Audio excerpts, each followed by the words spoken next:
Hey, you're on the Bible Forum. It's December 22nd, 2019. It's almost Christmas. I've got a couple of articles that I ran across this week about our president. An editorial published on Thursday by Christianity Today, a magazine founded by the late Reverend Billy Graham, called for President Trump's removal from office in the wake of his impeachment. The reason being, he's grossly immoral.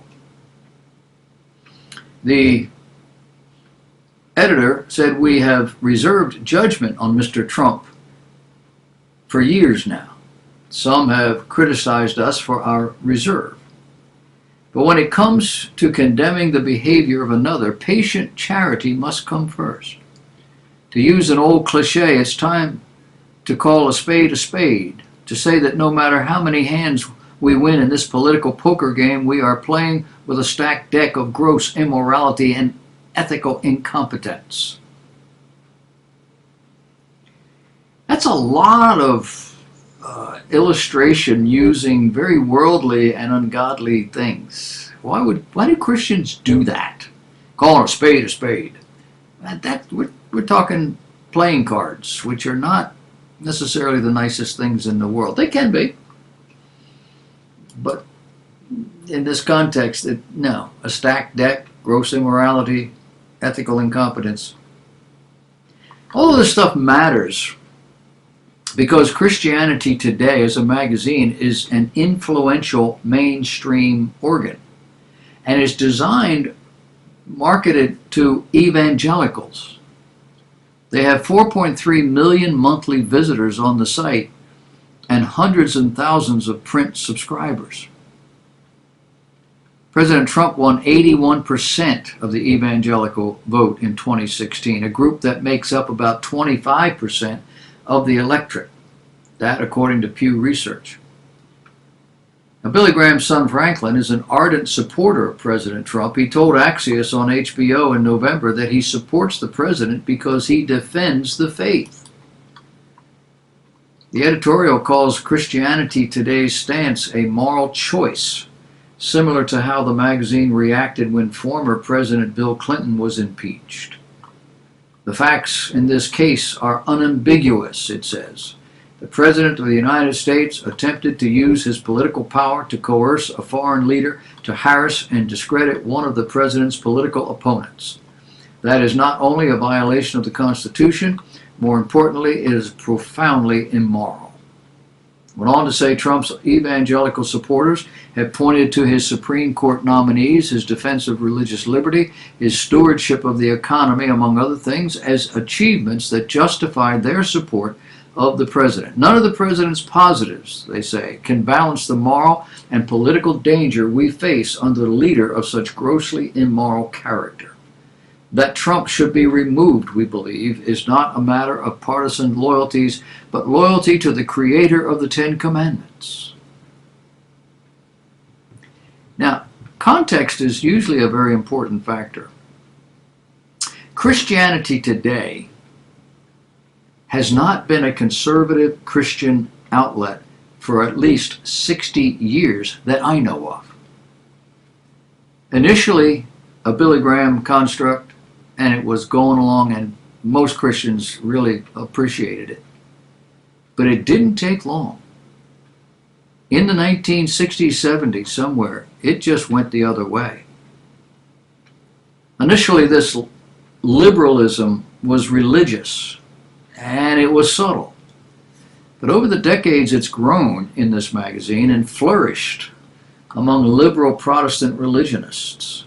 Now, apparently, Christianity Today's editor feels empowered to explain his moral and political ideas or deals using the word Christianity, a word he clearly does not understand nor embrace. And we've heard recently that he's retiring at the end of this month. So much for conviction and courage. This is a swan song. Can't hurt me now. I'm only going to be here for 2 more weeks. Why was this 3 years ago? No guts. Just learned over the weekend The U.S. service members are going to see a 3.1% pay raise next January. The military would add about 30,000 more active duty and reserve troops under President Trump's fiscal 2020 budget proposal.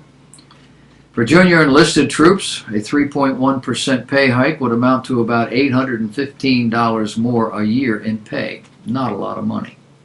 For senior enlisted and junior officers, the hike equals about $1,500 or more. For those who have an 04 rating with 12 years of service, it's more like $2,800 extra dollars. In his budget announcement, Trump said the 3.1% increase was the largest increase in a decade. According to the Pentagon's records, service members received a 3.9% pay increase in 2009, a 3.4% increase in 2010. The size of each year's raise is linked to private sector wages, measured by the Employment Cost Index.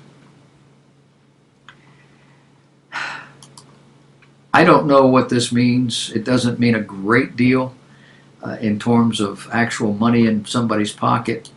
But judging from the way military types have responded to this, they are about as tickled as they can be. They often feel like they are left out in most situations. Financially, they're doing life and death work for very little compensation as far as the private sector is concerned. And this is a president who sees the need, and they appreciate that. So is he doing it to get votes? Is he pretending to be a Christian so that he can buy into the Christian vote? Is he pretending to be the friend of the military so he can buy their votes? Is he pretending everything? You do realize that until he started running for president, he was a Democrat. You know that? Yeah, he's been a Democrat all his life. He switched over to run for president. There have been others over the years who have done similar kinds of things, who have been liberals until liberalism got too liberal. And then they moved over into the conservative realm. And conservatism is getting more liberal every year. The whole thing is moving left. So the diehard liberals of the 1920s and 1930s are Republicans today. And probably conservative Republicans for the most part. That's the slide. So when you find somebody who is a dyed-in-the-wool liberal and they hate everything to do with conservative, they're not liberal at all.